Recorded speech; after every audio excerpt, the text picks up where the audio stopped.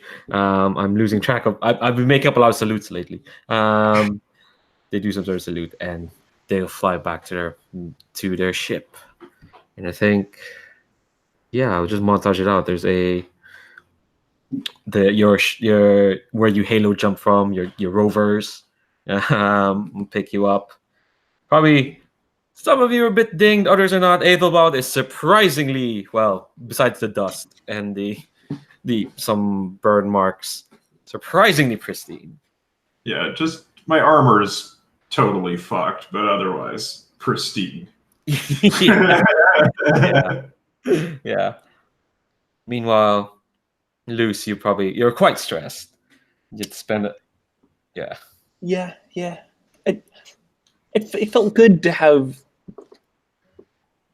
a situation where I just had to have a conversation with someone for a chat.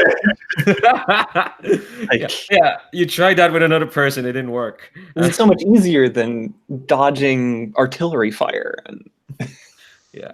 Oh yeah. Well, while this woman is in this mech with you, do you talk to her at some point? Is there any... Yeah. So I picture it's because I'm just bringing her back in my mech. So it's like, I open the cockpit and I'm like, well, I'm sitting in the chair because I'm the one driving.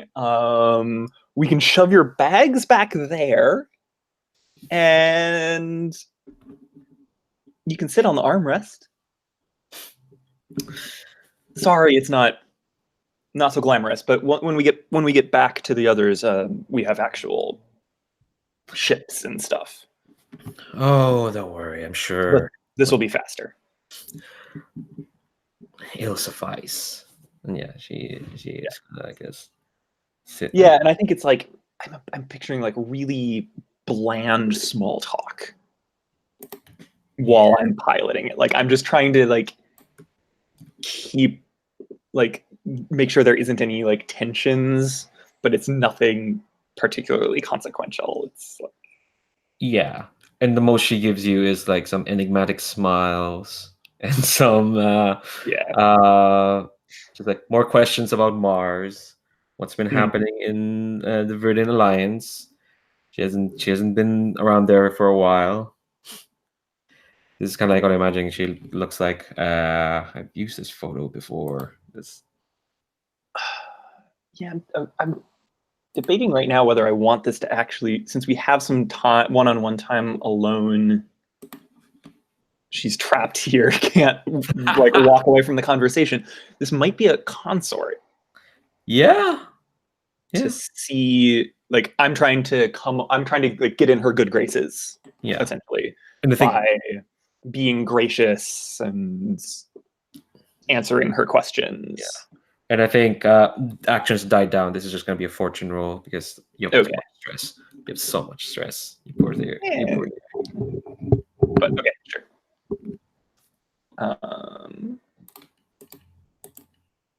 Let's see how. That's just a straight up D6. Okay, so that's a 2 Okay. on a straight. It's 1d6. Yeah, I think she deflects you with Okay, like. so she's just quiet and not so She'll talkative. give her name though. I think at the end, when you finally back at the ship, and maybe Aethelbad and Venus can see like this woman getting off your mech. She says that like, well, you've been quite a delight, Mr. Diamant. If you have need of any, well, I'm sure you, a busy social climber yourself, will need a leg up every now and then. If you need one, then come calling for Ava Kingdom. And she gives you a pat on the shoulder and walks off. I don't think I say anything at that point. I just let her go. Yeah. All right. So we have finished the mission. It only took us 2 hours. Yeah, it only took us 2.5 hours, but we did it.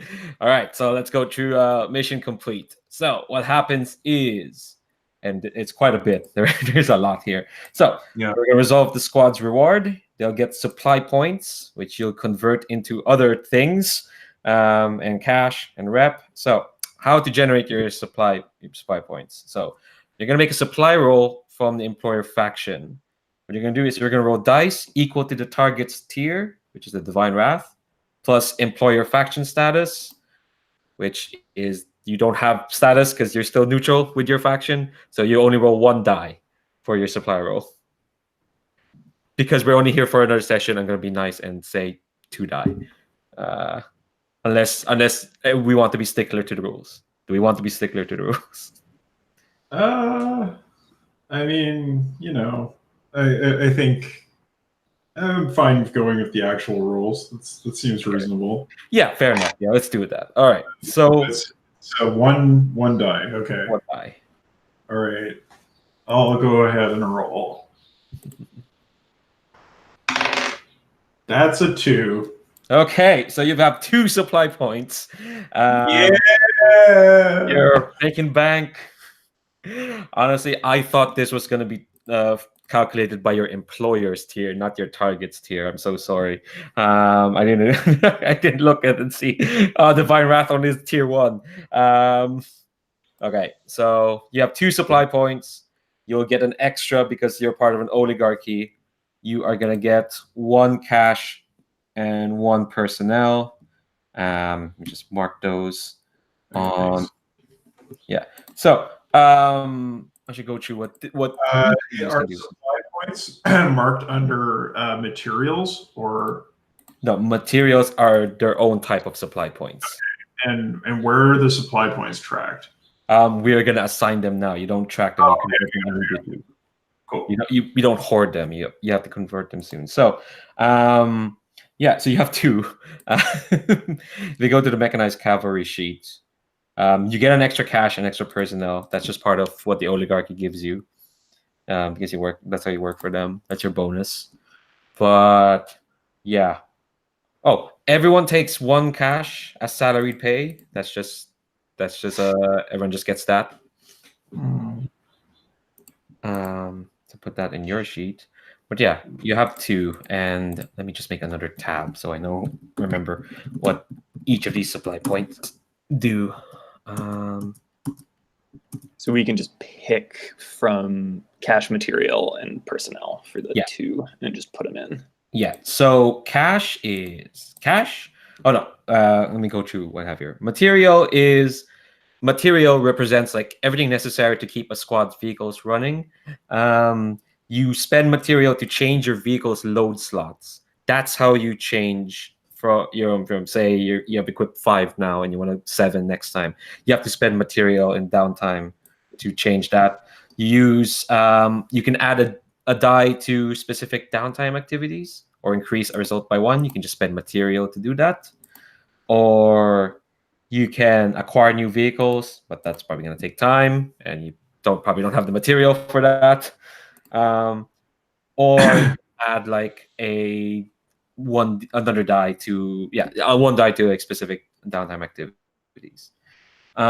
Personnel represents labor and supplies to keep pilots fit. You can replace destroyed cohorts. So your cohorts are fine at the moment, so need to that. You can use flashbacks, which we didn't do any flashbacks. You can spend personnel to use flashbacks that utilize allies. So instead of spending stress, you can spend personnel. You can add a die to specific downtime activities, specifically recover or cut loose, which some of y'all are going to have to fucking cut loose to get rid of some stress. Or you can use personnel to like have a flashback to gather information, or add a die to a gather information roll. So that's what personnel does. And cash is cash. It gets its own page.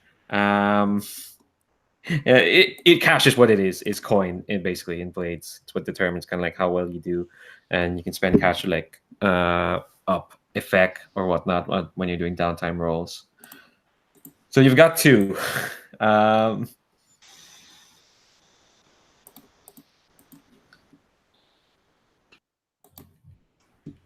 So sorry, the supply points are supposed to be spent on these things? Yes, you have to convert the supply points to either cash, material, or personnel. Okay, got it. Okay, well, I don't think I need to change my loadout, so I don't feel like I want to spend on materials right now. So I guess it's kind of cash or personnel.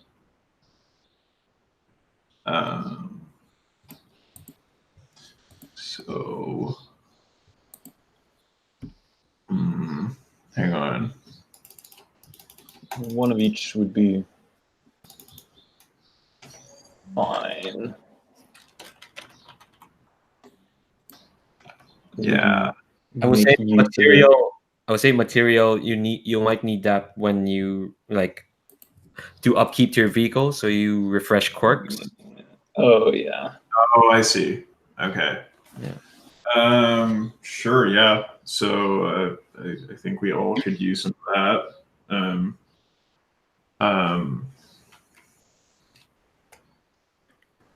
So okay, here we are.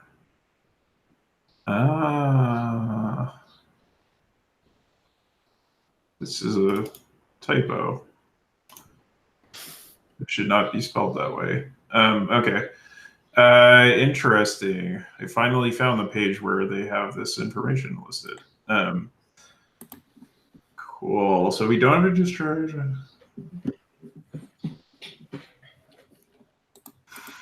Okay. Yeah, so upkeep costs material equal to dice rolled. Yes.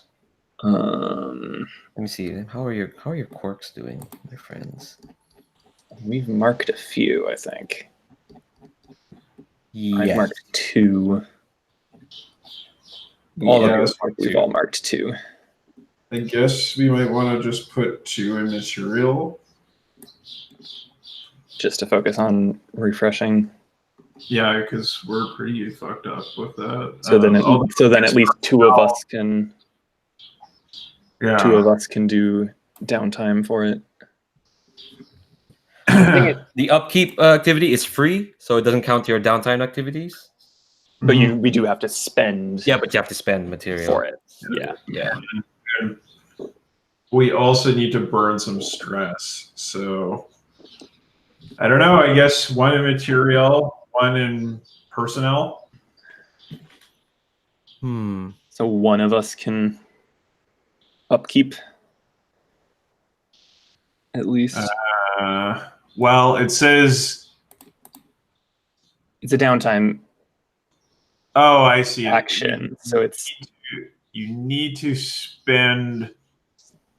Like you can't do it unless you have a point. Is that right? Yeah. You can't do upkeep unless you spend. You need to spend at least 1 point. Yeah.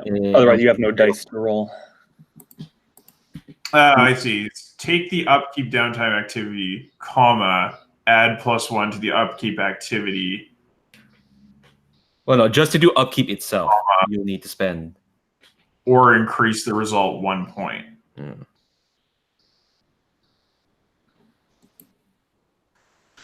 Does the full book have a different explanation of upkeep than the reference? I'm looking at the explanation under material on page 193. Okay, because I was just going off the reference sheet. Yeah, I'm looking at the gigantic. list of downtime activities in 219, and it says, for upkeep, clear exhausted quirk boxes and vehicles. Spend at least one material and roll that many dice. So just to do upkeep, you'll need to spend material. All right, well, let's put 2 in material then. Okay, but that makes it sound like we can do one and upkeep multiple vehicles. Oh. Which the quick reference does not. Let's see. The quick reference makes it sound explicitly your mech. Yeah, because each pilot gets a free upkeep action. So I presume you're using it on your vehicle. And so we can't. Yeah. If you roll a 6, it's very wasted. Yeah. The thing is, you only have 4 quirks at the moment. So when we're going through the reward, we get a free upkeep activity.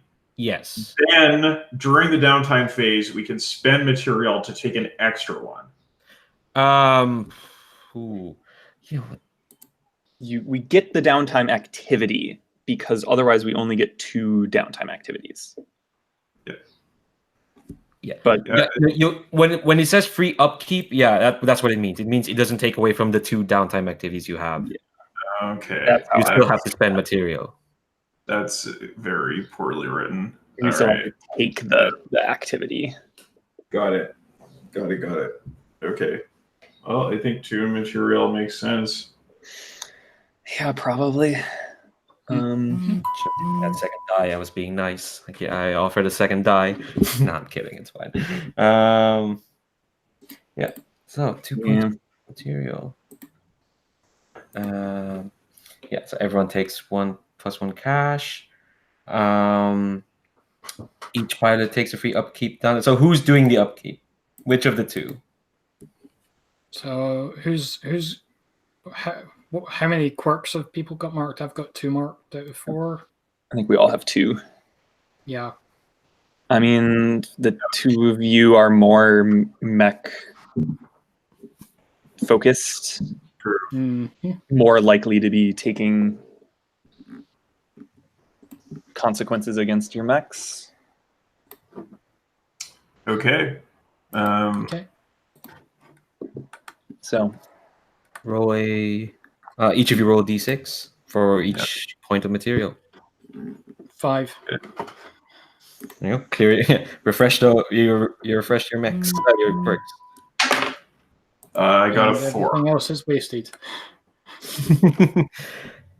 There we go. Yeah, all your quirks are refreshed. Yeah, it just says if the result is higher than the number of quirk boxes filled, the remainder is wasted because more is heck. All right. If this mission supports the patron faction's goal, add a tick to the goal's clock. Yeah, I did. Causing a lot of confusion and division. There. Bang. Squad earns 2 rep. The target was not higher or lower, so you will just get 2 rep. 2 rep. Where do you put the rep? Jesus. There we go. Let's say your hold is strong. Okay. So, trust, I will calculate that off screen. We can't be arsed right now because that's a lot of faction bullshit. Entanglements. Here we go. And entanglements. Look the faction that the squad is targeted during the mission determine entanglements tables will be used. Let's see. If the relation is -3. Yeah, 0 or higher roll, table C. 3 minus the relationship level with their patron faction, the faction the highest. Okay, so roll 3 dice. And we'll see what happens. And this is probably going to determine what bullshit will happen to you all next session. Go ahead. I got 112. Okay, so the highest is a 2. Ah, okay. Hold on. Okay. So there's civil unrest in your town, in your occupied town. That you've That makes sense. Yeah. You've We occupied. kind of rolled in, so Okay. So the nice thing, we were talking about how this is such a campaign heavy game. The nice thing is that some of these entanglements won't really hit you that hard, except for your numbers. So you're gonna make someone's gonna have to make a fortune roll to see how you put down the civil unrest. How many dice? Let's see. It just says a fortune roll. I guess it depends on how you're doing it. So say Aethelbad, if you're sent off to put down the civil unrest, how are you doing it?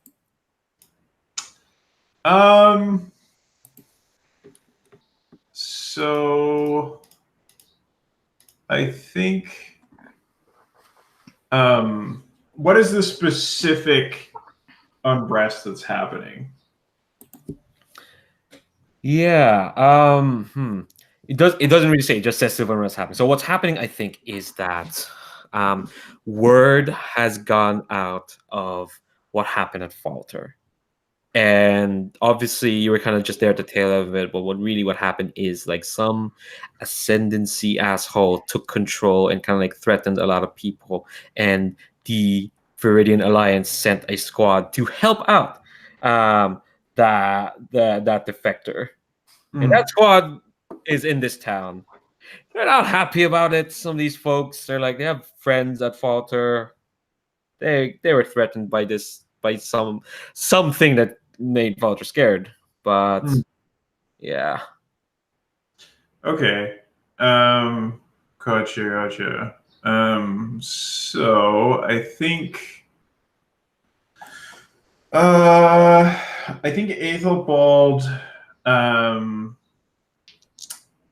will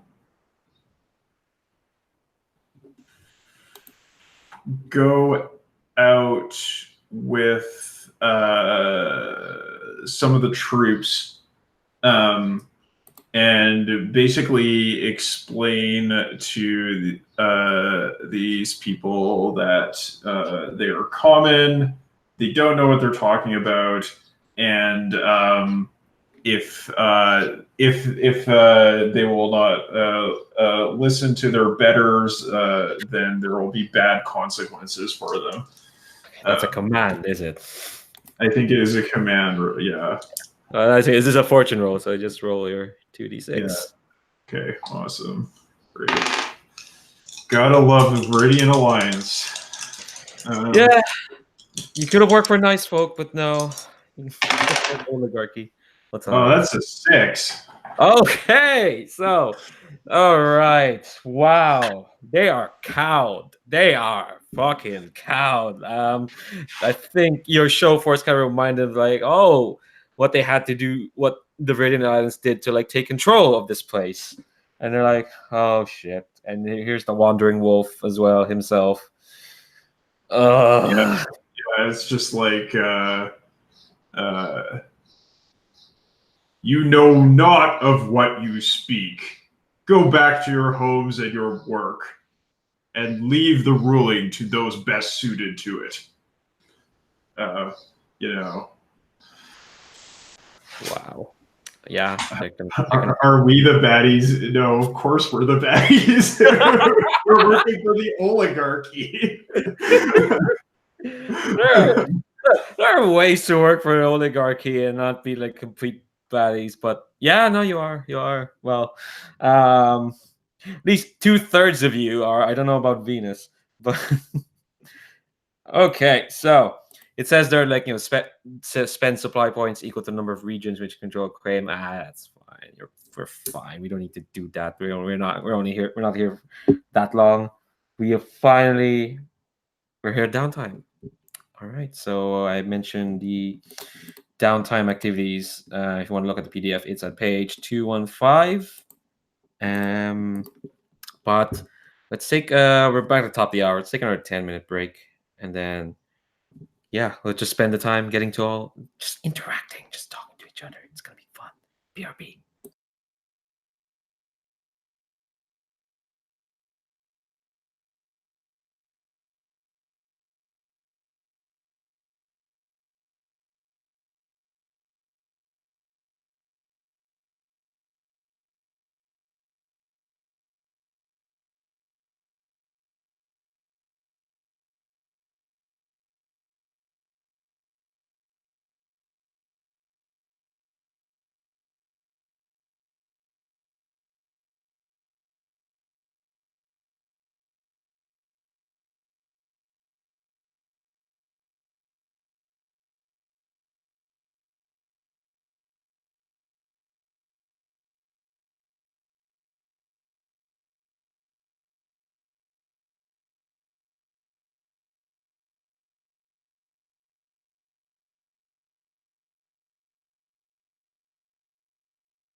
Hello.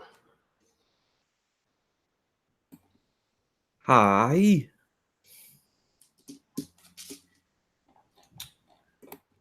Do some downtime. Yeah.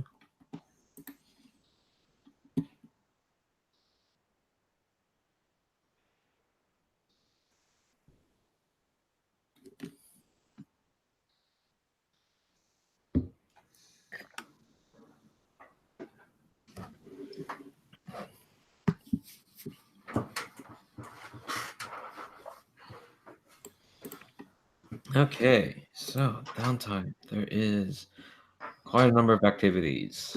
Do. Yeah, there is a lot. First off, you can. Sorry, someone tried to get the door there. Okay, so each of you have like 2 downtime activities y'all can do.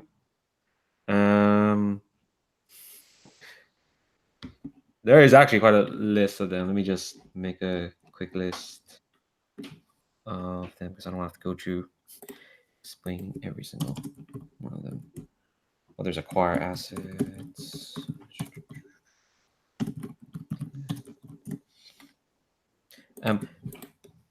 Is there any activity you all want to do now? Oh, so many. It is quite a lot.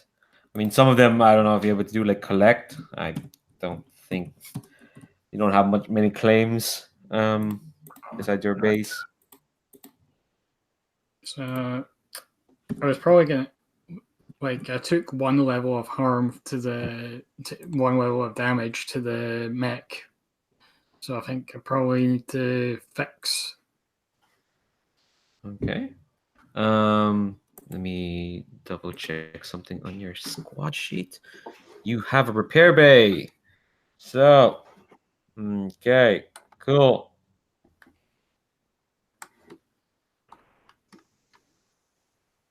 All right. So that just means you won't be paying stress when you try to fix something. All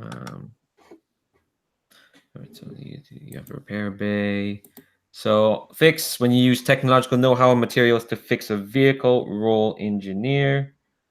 And you will mark segments on its men clock according to the engineer result. I'm going to say because we only have 1 session, and afterwards, sorry if I'm twisting the rules a bit, but actually, you know what? No, let's keep it. Let's keep it. Just roll engineer. What does this look like when Venus is trying to fix their mech? So I think the damage that the mech took was rattled frame. So she's been noticing rattle when she was piloting. So she's basically just going over she's going over the mech with some sort of scanner while the reactor's running to try and identify where the rattle is coming from. Mm-hmm. A pilot or a cohort can assist with a downtime activity. If folks want. Would our cohort be useful for that? Or no, wait, they're like transportation people, right? Yeah. Yeah. Okay. And what does it cost to assist with a downtime activity? Cost no stress. It's just take a 1D. There's no cost for it, so do it. Yeah,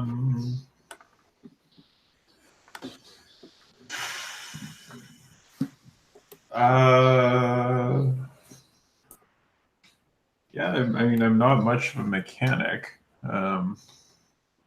Don't have engineer at all. Maybe you're giving Venus moral support. Yeah, that could be a thing. Like hanging out with Venus and talking about how badass we were in that fight. Venus, do you agree? The Sure. two of you were badass. Okay. Okay. All right. Okay. Do you want to? We can say that's how you help Venus out. Sure. Take an extra die. Okay. So roll. That's is it the highest die? Yeah. Yeah, highest. So it's a 6. All right. So you take 3 ticks on your mend clock. Again, I offered to twist these rules, but nah, it's fine. We'll play as it is. So yeah, you're nearly there. So yeah, what does it look like when you're not completely there, but you're hanging out with Aethelbad?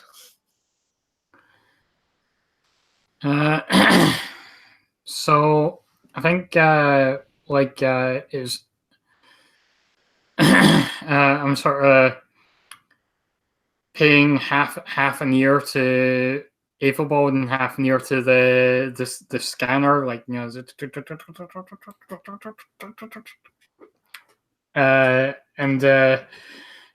it's taking longer because I'm only half of my attention is on actually finding the problem.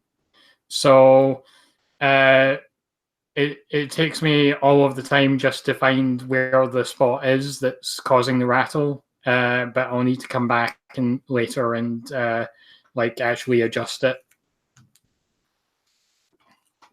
So I know where the problem is, but I haven't fixed it yet. Nice. Aethelbald, did you find yourself particularly useful? I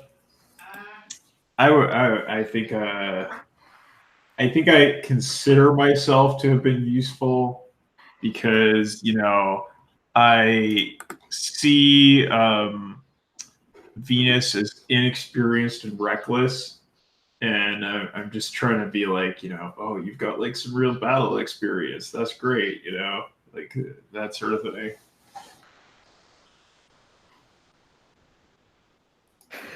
And it's kind of like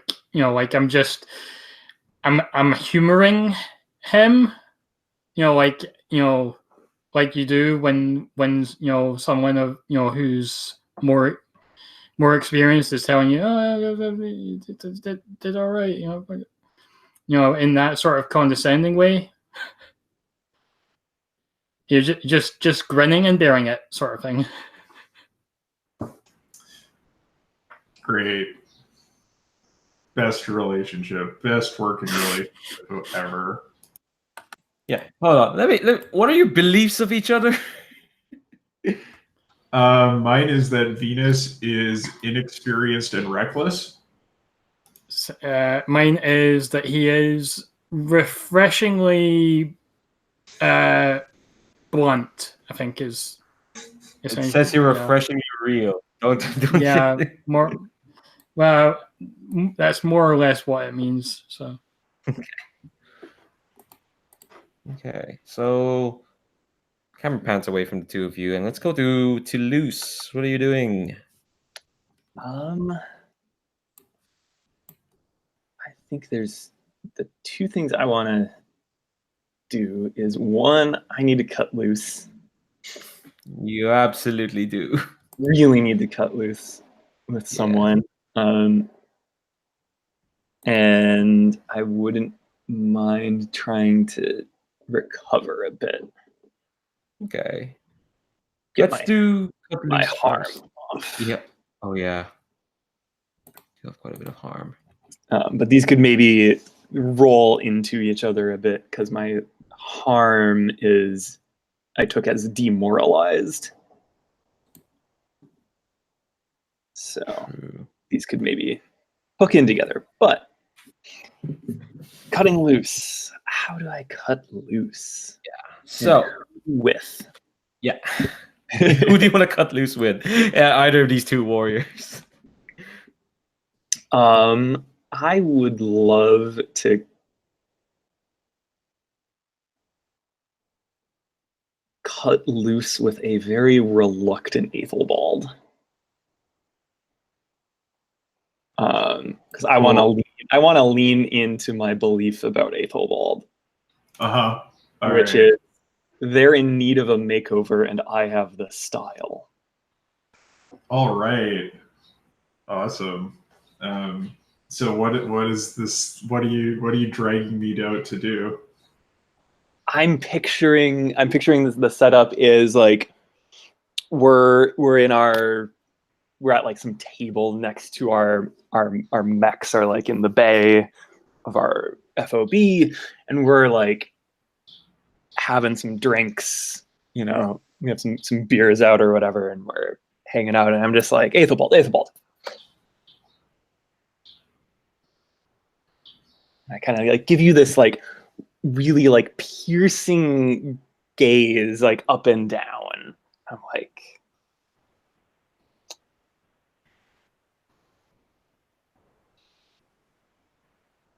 you know what you need. You know what you need. You need some pizzazz. Pizzazz? Like, okay. So, and I'd like gesture over at your mech, and I'm like, your mech has pizzazz. Yes. But yes, it does. But you, when you're not in the mech,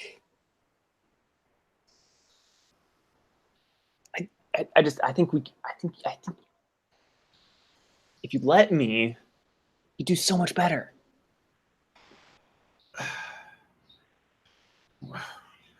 I am a warrior. What need do I have for pizzazz off of the battlefield? Just now I went into the town, and those villagers, they listened to my every command. Sure, but did any of them like want to be you or want to be with you? They should not want to be me. They are commoners. Maybe they still do. Or maybe they're like, damn, that was impressive. What? Very well. Let us explore this pizzazz. Okay. Perhaps it will offer us a tactical advantage. I just kind of like, okay, I could work with this. It's like the look on my face. I'm like, the way to think about it is, let me reframe it a little. Aethelbad, you know, when you put on the mech to look extra imposing or extra flashy, so that you can have presence on the battlefield. Yes. Well, there are battlefields that don't involve you slicing another mech in half. That much is true. I have noticed that you have some competence in that form of fighting. And sometimes you really are just, punching someone in the face or dueling sword to sword, body to body. But even then, having that extra imposition of your whole look, maybe it could give you an edge. Very well. I'm like, okay. And I think I just like die. I have like my big duffel bag next to me. And we just see this like montage of me like pulling out scarves and like being like trying a bunch of them on and being like, nah, okay, this one totally doesn't work with you. And like, I don't know if we get anywhere with this, but you at least like put up with me, like half drunkenly trying to up your style. Totally. I think I'd probably come away with it with like a scarf. Yeah. It's like it's a start. Yeah. Blow in the like when there's like a perfectly opportune breeze, it can like trail behind you as you proclaim something over people. Totally. Okay. Excellent. Well, you have to make the roll. So you're gonna roll a number of dice equal to the ticks you have in your connection clock. You can spend a personnel point to add another die. You have one. I'm good with one. Oh, you're good with one. Cool. Yeah. I hope. Go ahead. Yeah, there's no risk of overindulging. Then, Yeah. at least. So that's 3. Okay, 3 is good. That gets me back to where I'm not worried about stressing out. Also, you come away from your cutting loose with a new belief of Aethelbad. Yeah, we get another tick. Yes, you get. Yeah. Oh, yeah. You get another tick. Aethelbad. Yo, okay, yeah. Feel stress equal. And then I add a tick to the relationship clock, which is another belief. Okay. Yeah. You want to spend time thinking about that belief? Yeah, I'll think about it. It'll be something kind of related to What just happened? what just happened. Of something around like I can get them to trust me. Something like, but it takes effort. Something along those lines. Yeah. Speaking of Aethelbald, do you want to do a downtime action? Sure. So I think. Do you also need to cut loose, or? I mean, I do, but I have other things I'd like to do as well. Okay. So, I think one thing I want to do is get in touch with one of my contacts. So that would be Lynn, the disciplined warrior from Strike Wyverns. Yes, from the Strike Wyverns in the Lagrange League, I want to talk to her about this kingdom, Miss Kingdom, and what she knows about her, because I do not trust her at all. And I think this might qualify as a schmooze, but it could also be something else. I don't know. I'm actually thinking this could be just like a gather information that just happens in between missions, so it doesn't have to count your downtime activities because you're trying to find out about someone. Like this would roll into prep for our next mission. Or we're just trying to find out stuff. So I would, if you want to do that, that's fine. But like, I don't know if it counts as a downtime activity. So you still have 2. So I was thinking, like, basically by talking to her, I would kind of be like doing more to bring her into my confidence. So in that sense, I was thinking it might be a schmooze. Okay. Because it's building trust. True. And yeah, this is a good enough fortune roll to see like how well you do and like what kind of information you get. Yeah, we can fold those 2 in. Sure. Okay. So how do you contact Lynn? Because I want to like properly frame this in fiction. Yeah. I think it's probably like a video chat. I'm in my tent. There's like my coat of arms behind me, sitting on my campaign chair. Big halberd in the background. Definitely not this look. This is not what is happening here. Okay, yeah, you're more center frame and got my scarf on.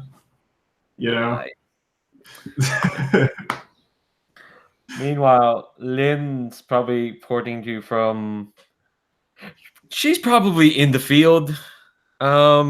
at the moment. So it is just like a dirty tent canvas behind her. She might even just be holding the camera. Yeah. And- Like smartphone. Like Yeah. Nice. And she's not that disciplined. Well, she's a disciplined warrior. She might not be in the middle. She might not be in the middle of a fight. But yeah, you gotta communicate. Sees all that, and she just like sighs a bit and says, "Aethelbad, it's been a while." Yes, too long. It is good to see you again. It is good. I'd hope next time we chat it'd be in less raucous circumstances. You hear artillery fire in the background, an explosion. And I say, I think first of all, I say to her, yes. Speaking of which, I have happy news to bring you. Oh, Today on the battlefield, I dealt a grievous blow against the divine wrath. oh.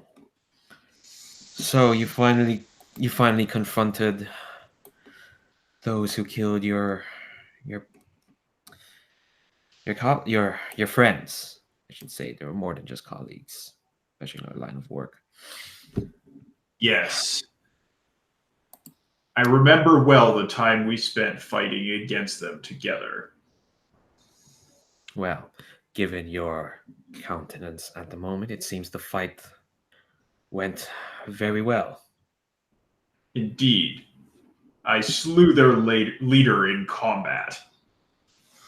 I think her eyes kind of like not widen, but like you can see there's a glint, and she says, "You took on Alice Margrave, the Bolt of Heaven herself, and defeated her." I was not alone. I was assisted by my comrades. But together, we were able to defeat her. She will stalk the battlefield no longer with her cowardly ways. Well, I'm glad for that either way. Not just for yourself, obviously, but she looks around, gunfire again. But for those of us who have had many dealings with the divine wrath, you did us all a service, Aethelbald. You've grown so much since I last saw you.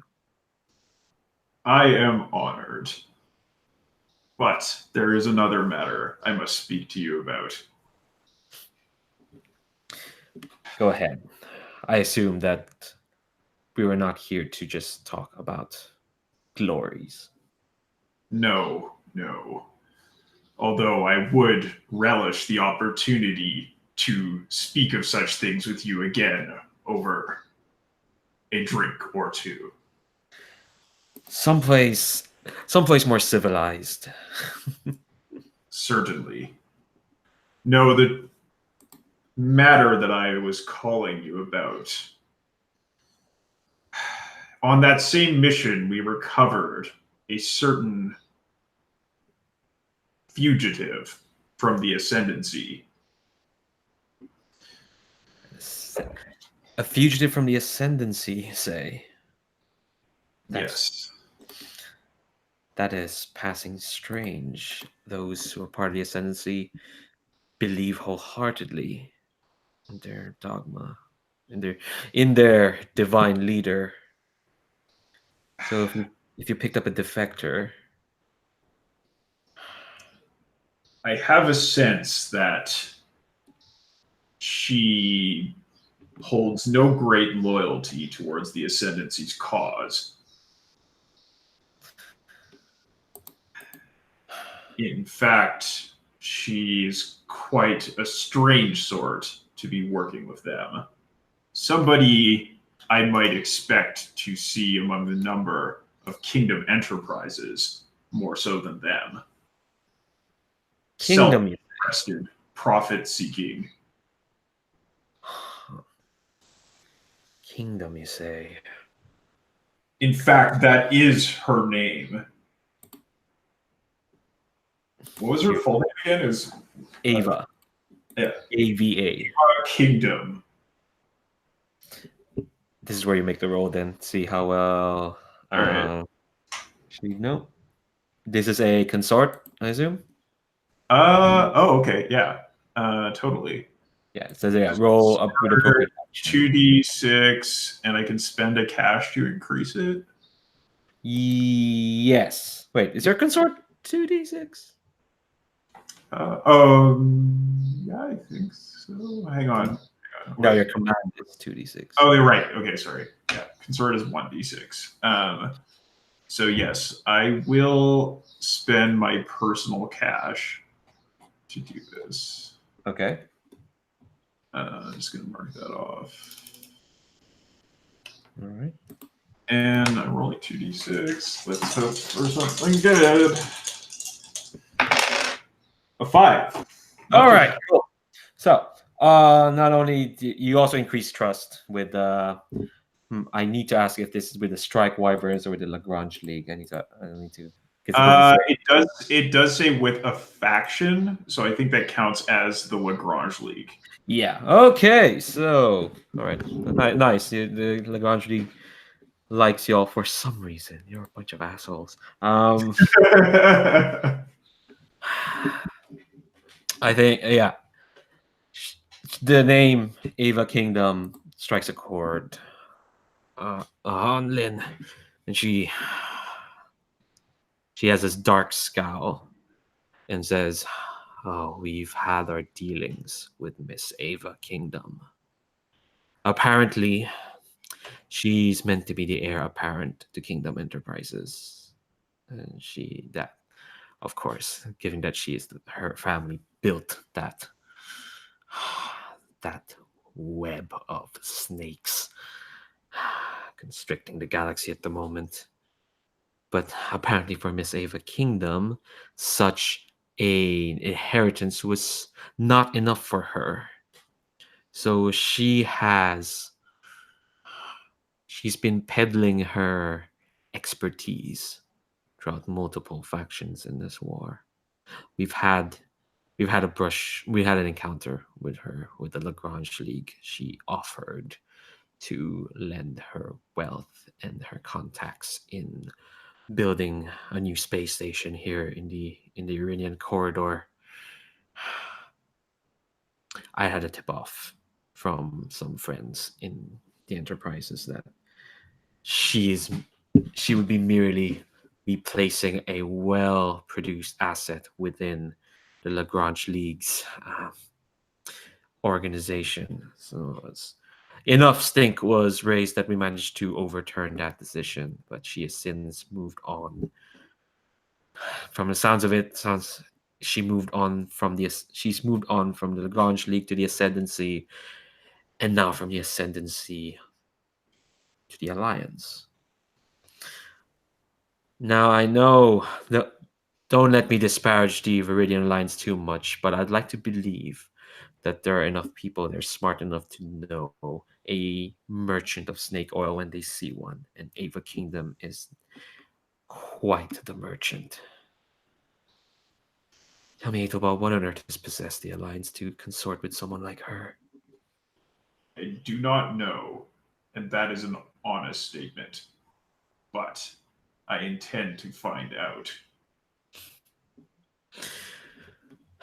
Should you move against her, then, Aethelbad, I might have some resources that could help you out. But, well, I might.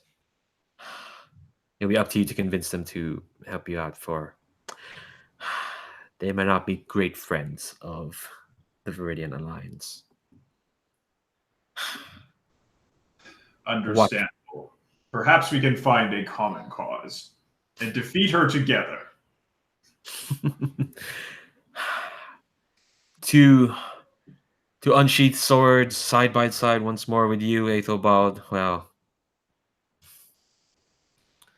it would be worth doing that before the end comes. Boom, background, the image shakes, and she says, Looks like the attack is about to commence. I'll leave you, and hopefully we shall speak in more civilized times. Indeed. Stay well. Fight well. And I will terminate the broadcast there. Cool. All right. So that's our first round of actions done. Round 2. Robert, Venus. So I think Venus has gone back to trading with her holographic mentor. Aw. All right, that seems simple enough. So I'm probably gonna mark 1 XP on. Struggle. Or prowess, rather. Prowess. Cool. So really, Venus just doesn't want to hang out with people, is what it sounds of it. Or just very concerned. No, it's fine. I shouldn't be second guessing. But yeah, so it is just like, what does this look like? Because last time it didn't end so well, thanks to a fortune roll. But what does this look like this time? This training. It's still not going so well, I think. But Venus keeps picking herself up, and just setting her teeth, and is just stubbornly continuing until she manages to best the computer. Okay. All right, that seems simple enough for Venus then. You didn't have that much stress, I guess. To spend on. Okay. I've got one more action. Unless we're at. Oh, do you have? Wait, do you? Free downtime actions. Oh, wait. Because the upkeep is free. Yeah, but Venus, you did fix. Yeah. Yeah, that's not the same as up. So we have but if Venus wants to do upkeep, still, right? Wait, no, you already did upkeep. Yeah, I think we both did upkeep to get Yes. our quirks back. Yeah. Yeah, so you did fix earlier, and this is train. That's your 2 activities. Yeah, I'm looking at the. I don't know if it's a difference between the main rules and the reference sheet, but the reference sheet says perform free downtime activities. Oh, Jesus Christ. That's kind of a big thing to have wrong in there. Under downtime, the actual downtime activities page, it says 2. Okay. Under. Let me check that. Oh, that's. Hold on, let me. This is annoying enough. I'm gonna have to check there. Yeah. The one in the PDF says 2. Check the reference sheet. Better to clear this up now and send all this feedback to Austin. Feed, reward, trust, entanglements, downtime. Yeah, no, it says here in the reference sheet I have in the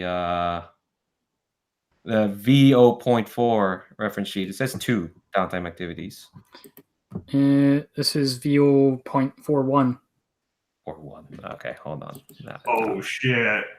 Wow. We got the new stuff here. Oh wow, yeah. No, you might be on the money.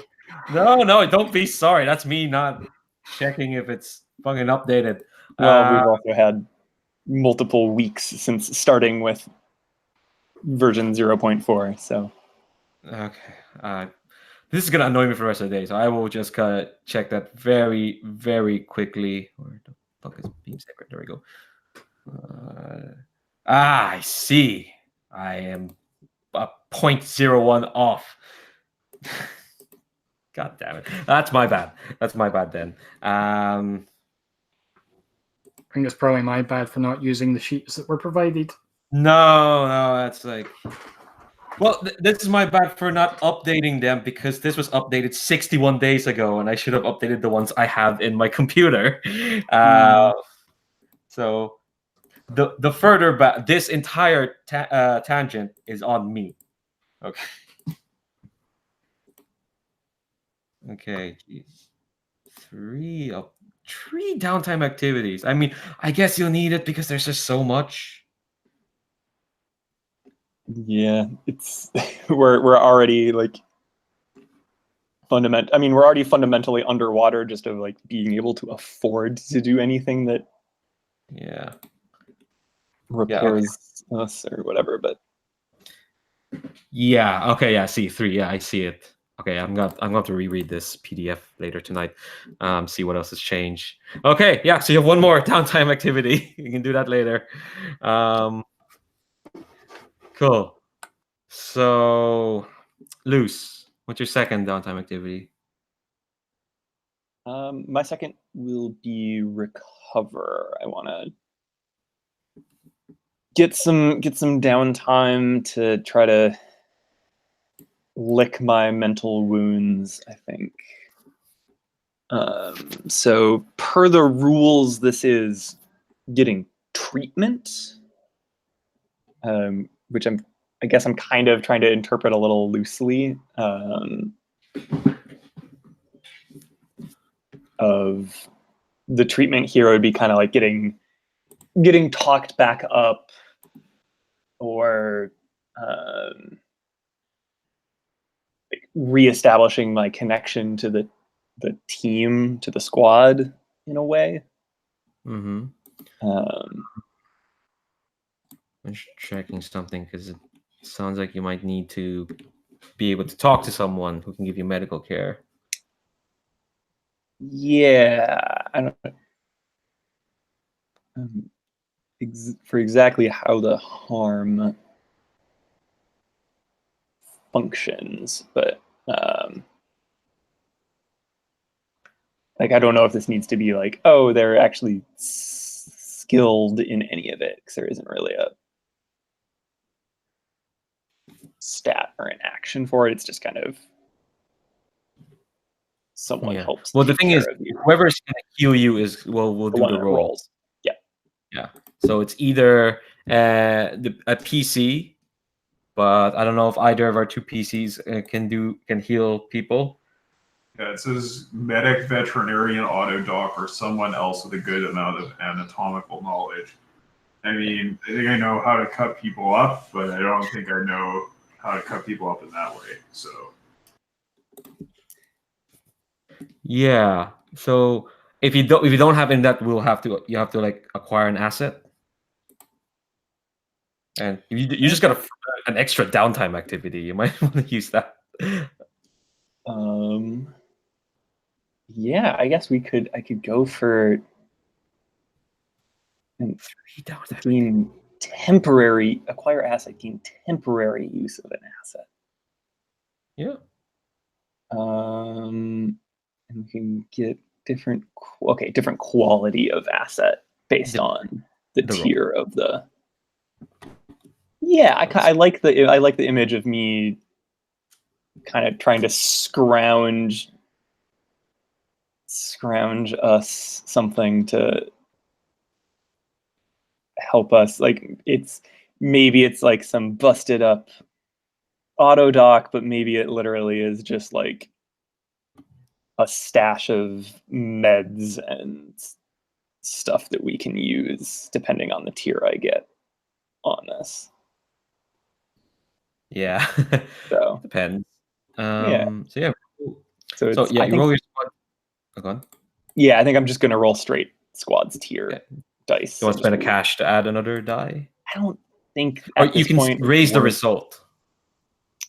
Oh, wait, so no, I you can can't. You can't. Oh, sorry, no. That's spending 2 cash to raise the result beyond crit. Never mind. Sorry, that's my bad.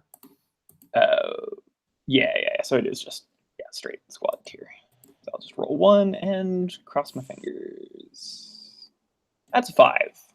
Okay, I finally rolled decent. Well, 5, you're gonna get a tier 1. What is this a medical professional you're contracting? Or is this a machine? Or I your think harm is demoralized? I think at this point it's like a kind of like just like I just like grab a combat medic and I'm like I'm going out into the town and the other troops that are stationed with us and just like coercing some like second tier combat medic of being like, hey, we just got sent out on this nasty mission and we could use someone to help us deal with our scrapes and bruises. So an afternoon in exchange for some booze and food or something. Like it's a very surface level negotiation. We don't have them for very long, but they'll at least come to our FOB for a little bit. Yeah, this poor fella is just like, oh, well, I'm all meant to say no to an envoy. Yeah, it's like, hey, we're allies. Like we're on the same side of the fight. Like this is your job, right? I guess they're quite young. Not squeaky voice, but their voice is recently broken. Yeah. So that'll be an interesting of me just like dumping my insecurities onto them later. God, all right, let's do that recover action later because you just acquired this poor. We'll give them a name. Figure out a name. Aethelbad and Venus can do with them as they see fit. True. They're here now for a day or so. Yeah, but Aethelbad being the badass they don't have any harm to heal. So yeah, your second downtime action. Second of 3. I'm still flabbergasted about that. 3 downtime actions. Oh my god. I mean, it makes sense considering there's like double the amount of downtime activities you can do. Well, not double, but like way more than what I thought. Is Kyle frozen? Oh no, you're just very still. I'm sorry. Sorry, I'm just paranoid. This happened to me in the Veil game where I was making a heartfelt speech and the other person was frozen. So they heard half of it. So I'm just paranoid now. No worries, Okay. no worries. Okay. So Aethelbad, what do you want to do?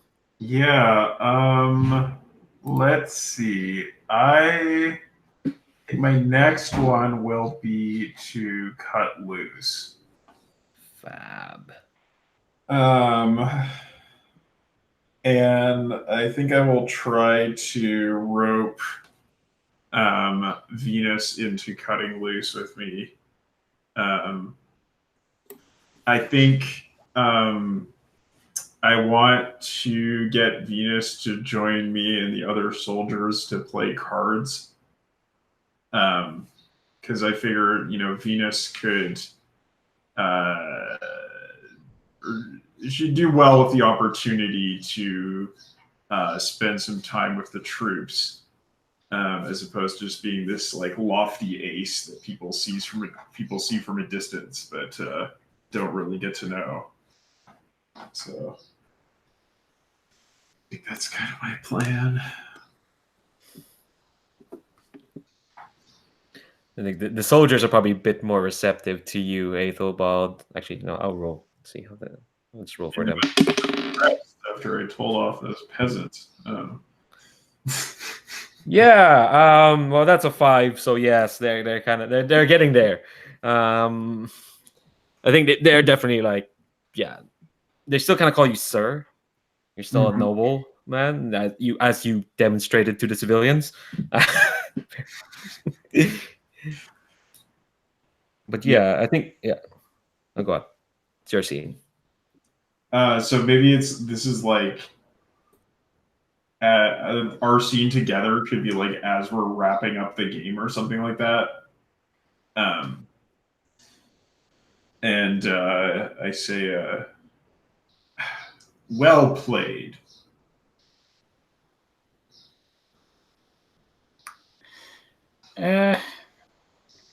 Beginner's luck, I think. So, Well, thank you.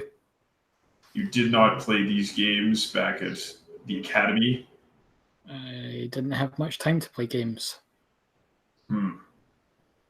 Well, the thing about war is that often have far too much time and then far too little. It's different from schooling.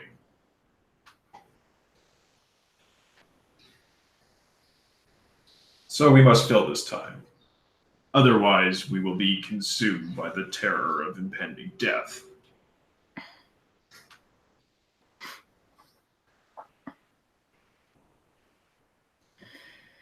So, you're saying that I should distract myself from my duties? Duties must be performed, but in lulls in the campaign, there are times when duties will not suffice. In those times, your duty is to yourself and to your comrades.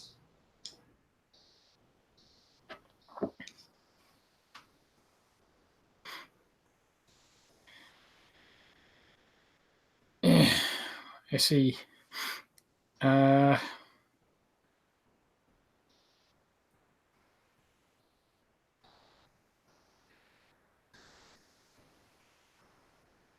appreciate your taking the time to impart your wisdom. And I look down and I laugh. I say, "You are far too formal. This is no time to be paying such compliments. Let us go have a drink. Celebrate your winnings at the table." Yeah, that sounds good, yes. Let's see how this goes. All right. So how many dice am I rolling here? 1. You can spend that personnel to bump it up to 2, but why would you do that? You only have 5 stress. I mean, if that personnel isn't spent, like it'll just go to storage. You can only have to take 2 Okay. in storage. I'm gonna spend it. Let's go. Okay. D6. Okay. Okay. 2d6. Oh, there we go. That is a total of 4. Or do you take the highest die or the total? You take the highest. Sorry, Okay. you broke up there. What's the highest? 3. 3. Oh, okay. All right. So yeah, it's not the worst.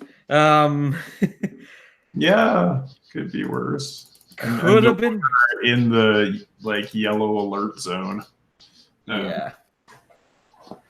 So yeah, how does this rest of this night goes? I don't know. I mean, Venus, how are you feeling about this? Is this another tiresome imposition?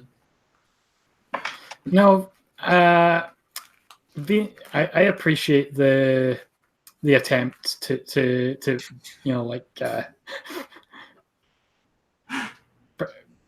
get me more relaxed, but it's not something that I'm used to, so it's hard to. Yeah, I think that's totally fair. So we have some drinks, and I maybe do some bragging to the rest of the troops assembled there about your martial accomplishments, and and we burn some stress, or I burn some stress at least. I find this downtime we're all about cutting loose together where only one person burns stress to be very weird.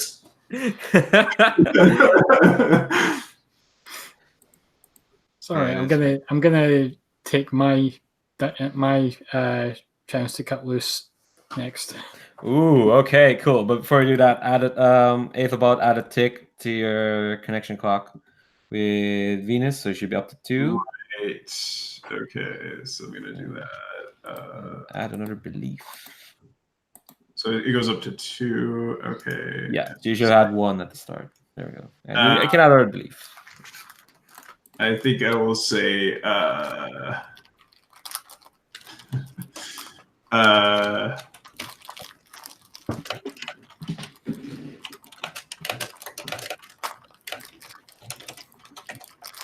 Venus has the potential to make a good soldier. Oh, that's cool. Potential. All right. So Venus, you want to cut loose? Who with? I think I'd like to cut loose with Luce. Hey, cutting loose with Luce. All right. What the heck does this look like? So I think Venus catches you on your way to somewhere else after talking to the medics. Mhm. It says, would you care to join me for some sparring in the simulator? Sure, I don't do that much, but I know, that's why we're doing it. I figured. I was leaving that unsaid. You're very good with your words, and that is, I respect that. I'm not so good with myself, but it doesn't always help you out there.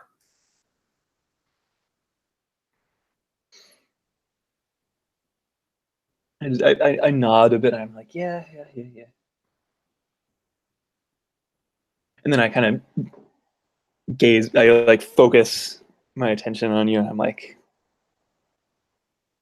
"What are you? Is this invitation because you want to help me get better, or because you want someone to punch?" Why can't both be true? And I'm about to be like, "Oh, you don't need to answer that," and then I'm like, "Okay, let's." And I'm like stretching a bit. I'm like, "Okay, yeah, okay, sure."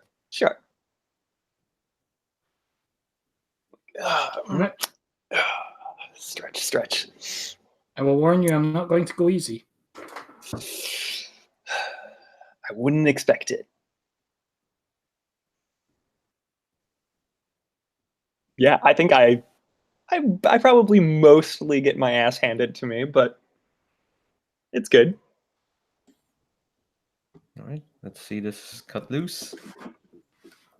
Roll a d6. Okay, so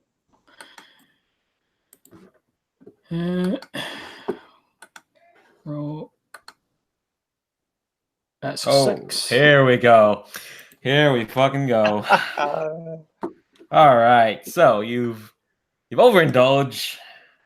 Choose one way you overindulge from the following.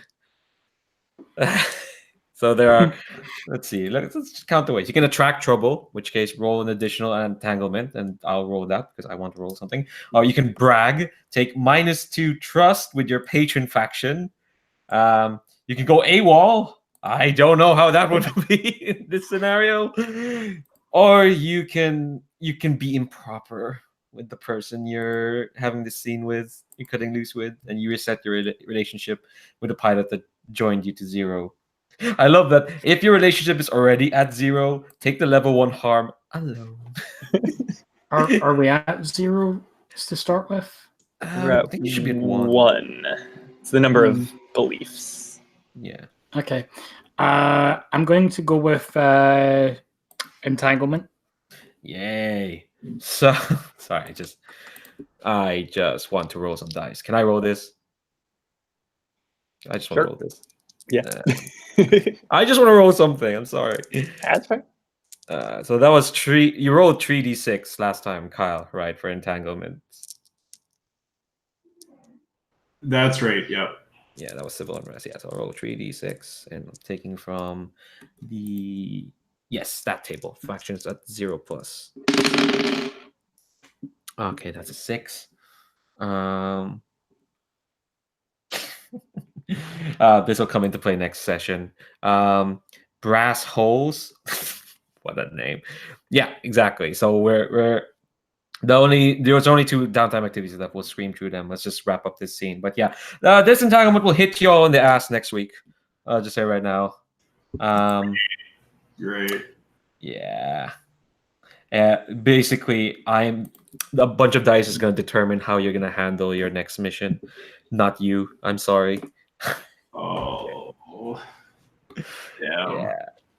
Yeah. All right. So let's quickly wrap up this scene.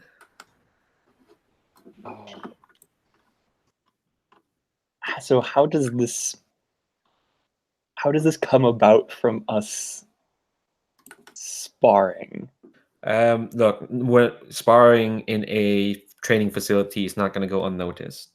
Yes. Yes. Okay. So I add a new connection, do I, or is that? Yeah. Yeah. So even on a overindulge, you will tick a belief. Yeah, you get a new belief about Luce, and you take that. Advance it. Yeah. Okay, so I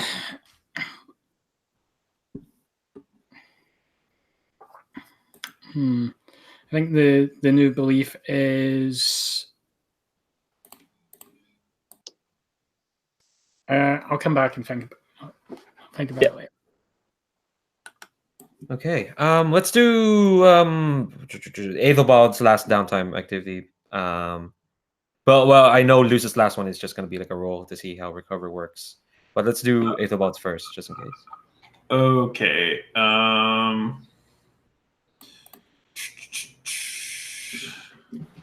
Yeah, I'll just keep it simple and train. Cool. Yep.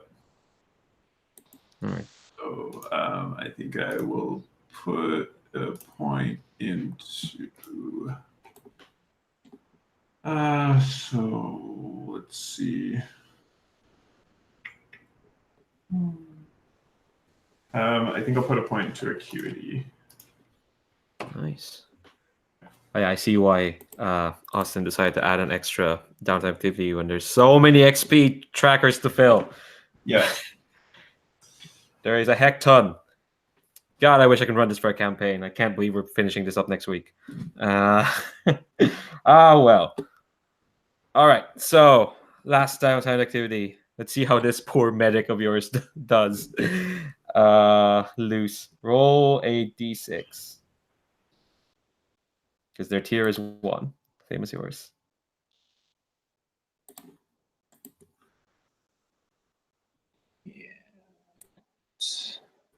That's a 6. Hey! Maybe That's this all guy. right. Yeah, maybe this guy isn't so bad. Not so bad. It's not so bad. I think he came away a little weirded out of like, wait, you're. It's just me like sitting there being like, oh, yeah, it's in the middle of the fight. Like I have like surface level like bruises and stuff from just getting battered around, but it's actually the like me dumping my feelings on this dude. Yeah, I think they give you some.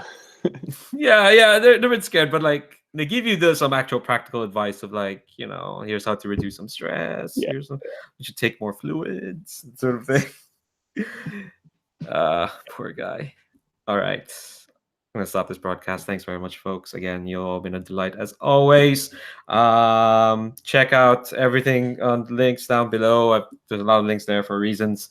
But again, I always want to catch it on broadcast to thank wonderful players as always.